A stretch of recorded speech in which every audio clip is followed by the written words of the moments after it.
Naka, vou trazer uma apuração aqui antes de passar a palavra e me fiar numa das últimas palavras que o ministro disse, que é oportunidade. Por quê?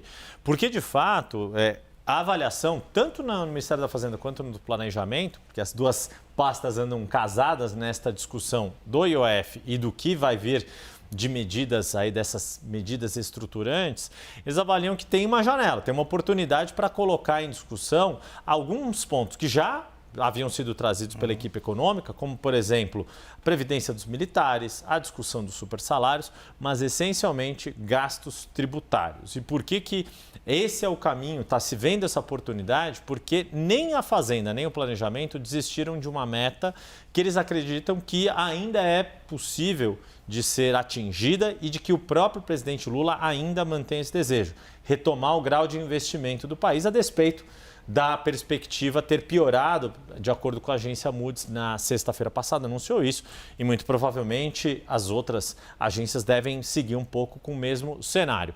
E o que eles estão trabalhando? Gastos tributários é a essência. Lá no Planejamento, havia uma secretaria que fazia esse estudo de revisão de despesas do governo, que era comandada pelo economista Sérgio Firpo. Ele já deixou o governo, mas o estudo que ele deixou pronto, está pronto. E foi compartilhado com a Fazenda e ganhou a adesão da Fazenda.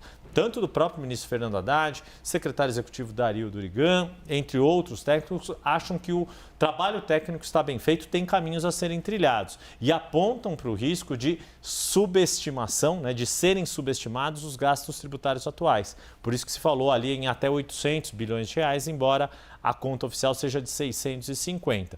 Então estão apostando tudo em agora sentar à mesa, além de apresentar uma solução para o IOF, começar a trilhar de vez, fazer com que, se no segundo semestre algumas dessas propostas começarem a ser destravadas, tanto na Câmara quanto no Senado, dá para a coisa avançar e ainda daria tempo até o fim do mandato de conseguir retomar o grau de investimento. É difícil, ficou bem mais difícil do que estava, por exemplo, um ano atrás, quando havia, os ratings estavam subindo, mas ainda acreditam ser possível.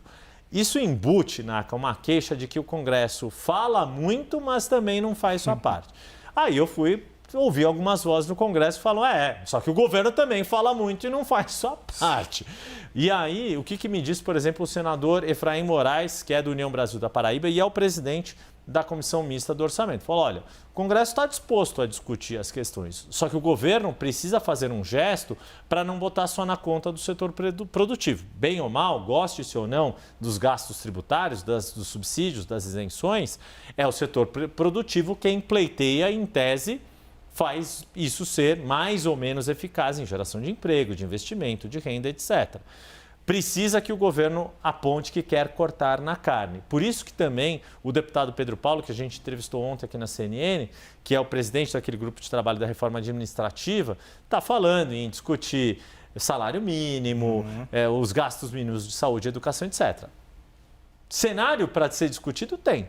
A questão é ver se desta janela de oportunidade de fato se vai ter um caminho, porque a meta de se atingir o grau de investimento de novo segue valendo, pelo menos dentro da equipe econômica. Falta convencer outros setores do governo e o próprio Congresso Nacional, né?